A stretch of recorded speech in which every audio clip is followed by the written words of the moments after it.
Welcome in to another episode of my Dynasty Fantasy Football YouTube. Today, I'm looking at some Dynasty stashes. Make sure to like, comment, and subscribe. Let's go. The first one, Audric Estime. So the Broncos keep saying that Estime will get more involved. We know that Sean Payton is a liar. We know that. He doesn't tell the truth, but maybe this time he'll be truthful. In 5 games, Estime has not a lot of work. 15 carries, 95 yards, 6.3 yards per carry. He's looked decent on the limited work we have seen. I do think the Broncos would benefit from giving him a look. They were excited to draft him, so we will see. Now, why do I have Estime as a dynasty stash? Neither Javonte Williams nor Jaleel McLaughlin have been very good this year. In 9 games, Williams has 102 carries, 387 yards, 2 touchdowns, 3.8 yards a carry, and 29 catches for 216 yards. McLaughlin, 53 carries, 208 yards, a touchdown, 3.9 yards a carry, and 16 catches for 47 yards and 2 touchdowns. People were saying Jaleel McLaughlin will be an RB2. He's going to get so much more involved in the passing game. He's really good. And none of that happened. Maybe reevaluate who you're listening to. I don't know. Some people were saying that. No names. Some people. Always a ridiculous notion. McLaughlin has not been it. And we're not looking forward to that. More future from him. So Williams is a free agent after 2024. The Broncos lack cap space because of the dead cap that they're still eating from Russell Wilson and even next year. They have many, many roster needs, especially at wide receiver. So I think they want to have Estime in the mix next year as a part of their backfield. He's looked good. The other 2 guys have not. I think it's something interesting to take a look at for the future. I would definitely, obviously, Estime is rostered everywhere, but maybe you could get him as a throw-in on a trade. Next player, Mac Jones. So the Patriots traded Jones to Jaguars this offseason to be the backup to Trevor Lawrence, and now he might see an opportunity to play. So Jones has not really played this year. There's nothing to evaluate him on from his time as a Jaguar, but he was not bad in New England. In 44 games, 66.1% completion, 46 touchdowns, 36 interceptions, 6.8 yards per attempt, and 203.3 yards a game. Not great, but not horrible. Now, production overall, far better in total than Caleb Williams has been so far this year. Just as an example, Mac Jones as a rookie had 7.3 yards per attempt. It all started to go downhill in that last year, which was the disastrous year with Bill Belichick going out the door. Everything was a mess. So Jones is a free agent this offseason. I'm not saying that Jones is going to become a starting quarterback, but he really wasn't bad. If you go back and look at the numbers, you will find that Jones was not bad.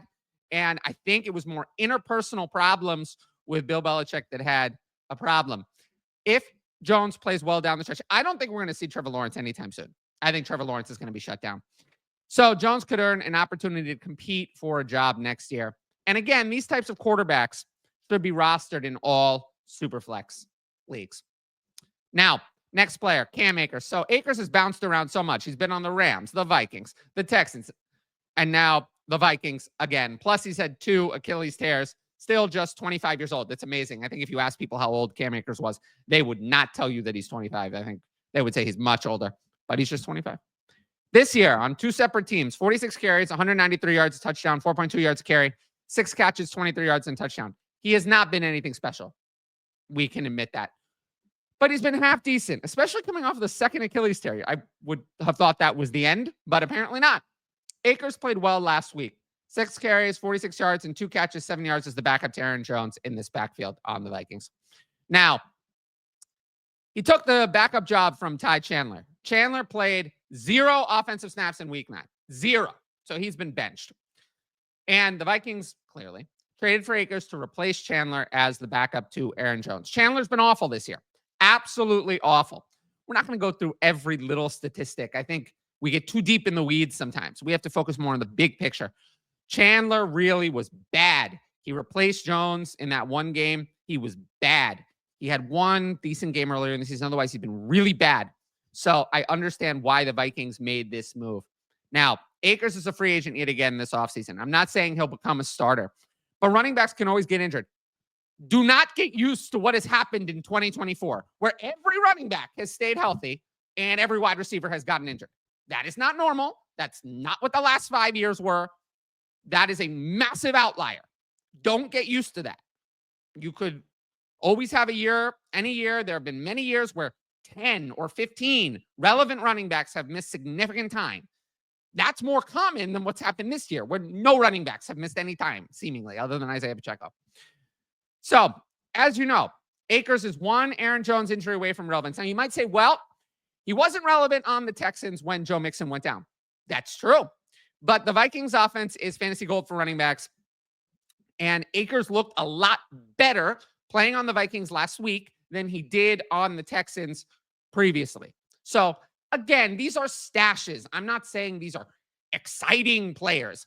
I'm saying that if you mine the bottom of your roster, you can gain an edge over your league mates who might not be doing the same process on their teams.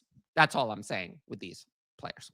If you like this type of YouTube video, you should sign up for the Patreon. That is where I have all of my interactive content, rankings, the Discord, where I'm interacting with people every day. People say, well, you don't interact with people. But I do. I just do that on the Patreon Discord, not on Twitter and not in the YouTube comments. And, you know, tiers begin at just $6 a month. People say, oh, it's too expensive.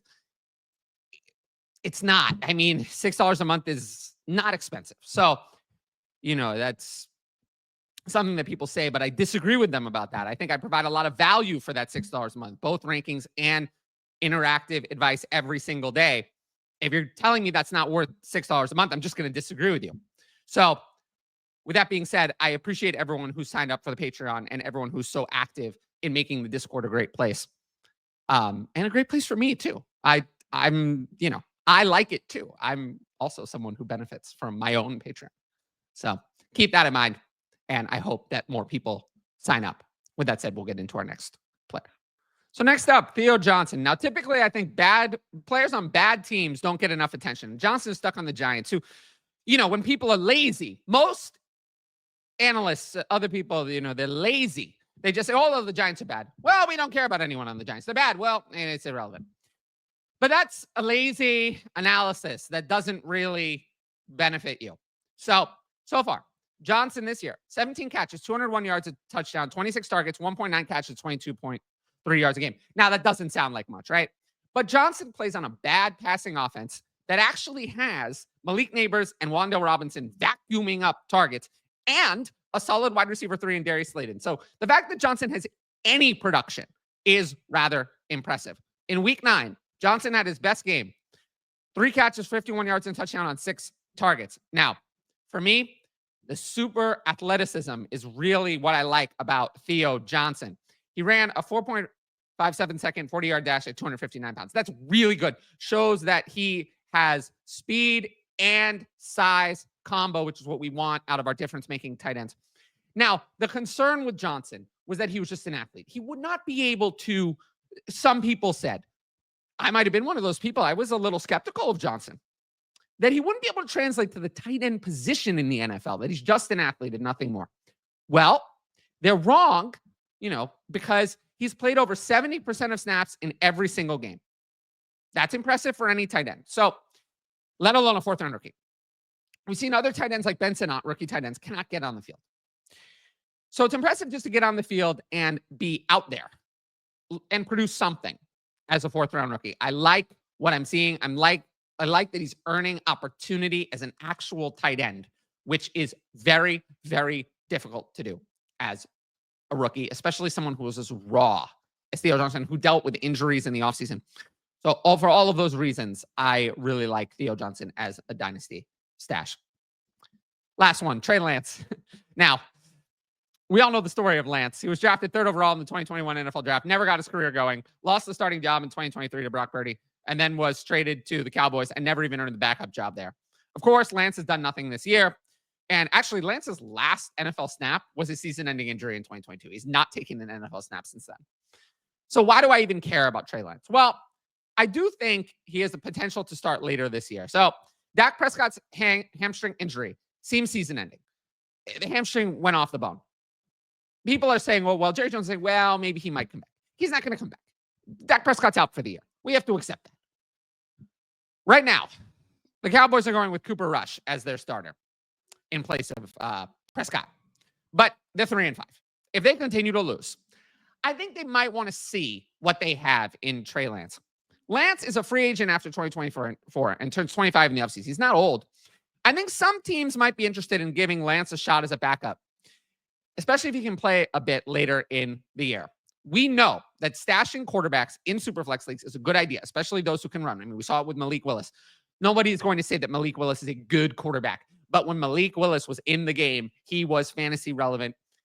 At the very least, Trey Lance could have an opportunity to do the same thing. So I would have him rostered in almost all Superflex formats. Now, we had absolutely massive midweek NFL news here with Chuba Hubbard signing a contract extension with the Panthers. The 4-year extension worth $33.2 million with $15 million fully guaranteed and $4 million in potential incentives. So we don't have a clear structure of the guarantees. There might be a signing bonus to put some cap money into this year, which would make sense because this is a lost year for the Panthers. At the very least, though, this contract locks Hubbard in for 2025. Hubbard will be there in 2025 under basically fully guaranteed money. 2026, there's probably some guarantees, but can be escaped. And 2027 and 2028, those are placeholder years, team options. There's not going to be any guarantees in those years. So Jonathan Brooks is not dead, but I don't think he's going to be what we wanted. I don't think that we're going to get Brooks being a workhorse back anytime this year, obviously, or in 2025. I think 2026 will be the best case scenario for Brooks becoming a reliable every week starter, unless, of course, Hubbard suffers a massive injury, which we don't want to wish on anyone. Luckily, though, and this is the good thing, and the thing I liked about Brooks coming in is that he's very young. He turned 21 in July. He would only be 23 heading into the 2026 season, which would be younger than Blake Corum is now. So Brooks's dynasty value is not dead. Now, I was, in the Patreon, we talked about this. What would you do with Brooks? I said I would be open to exploring the market in both directions on Brooks. But I looked in the Dynasty Daddy trade database, and almost all of the deals that I saw favored buying Brooks. So the first one, I saw a lot of versions of this.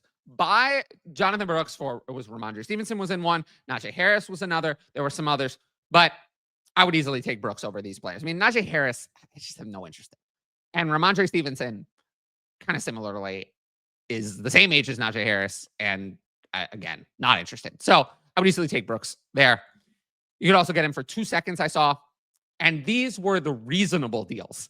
There were many further unreasonable deals where Brooks was getting, you get Brooks for a third or for small pieces, or you get a first with Brooks for like a similar player. Lots of unreasonable deals for Brooks. So I am all in on acquiring Jonathan Brooks at the current market cost. You always want to take advantage of panic. Now, I have one Patreon question today, and we'll do that and then wrap up. So what are your thoughts on JJ McCarthy? Is he worth making offers for as a rebuilding Superflex team, or just the complete lack of any year one day to scare you a bit? Well, I don't hate McCarthy, but it's a double-edged sword, right? It's great that Sam Darnold, who I think we can all agree is not a great quarterback, is doing really well in this Viking system under Kevin O'Connell. That's good. What is a little scary is if the Vikings continue to win and they decide to bring back Sam Darnold somehow for another year and JJ McCarthy has to wait, then we know that JJ McCarthy's value is going to drop. So I'd consider making offers for him as a rebuilding Superflex League team, but, I'd rather just buy 2025 first. 2025 first don't get hurt and they don't lose value, whereas JJ McCarthy might. So overall, yes, I mean, yes, in a rebuild, if I could sell Kirk Cousins for JJ McCarthy, I would. If I could sell Matthew Stafford for JJ McCarthy, I would. But he's not top of the list of targets for me. Now, if you liked the video, make sure to drop a like and leave a comment with your thoughts on the video. As always, the best way to support the channel is to subscribe. And don't forget to hit that notifications bell so you can be notified about all my exciting content as it drops. Of course, if you want my best fantasy football advice, available on the Patreon, right up there, patreon.com/fantasy advice. Dynasty starts at redraft and more. And every sign up helps support my independent content. But once again, thanks for watching, and I'll see you all